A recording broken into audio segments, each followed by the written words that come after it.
Magandang buhay po mga kananay. Luluto po tayo ngayon ng spicy bopis.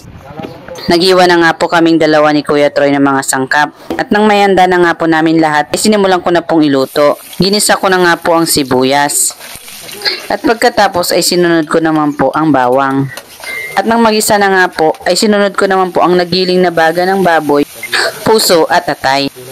Sinangkutsa ko nga lang po ito mga kananay. At pagkatapos ay nilagay ko na po ang laurel.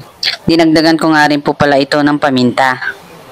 At nang kumukulo na nga po, dinagdagan ko po ito ng konting asin at konting toyo. At hinayaan kong uling kumulo. Pagkatapos ay nilagay ko na po ang nahiwang maliliit na carrots at bell pepper.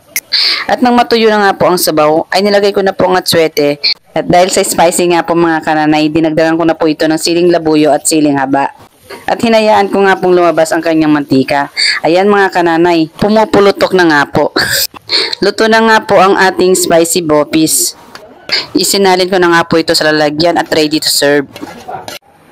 Tara mga kananay, kain na po tayo.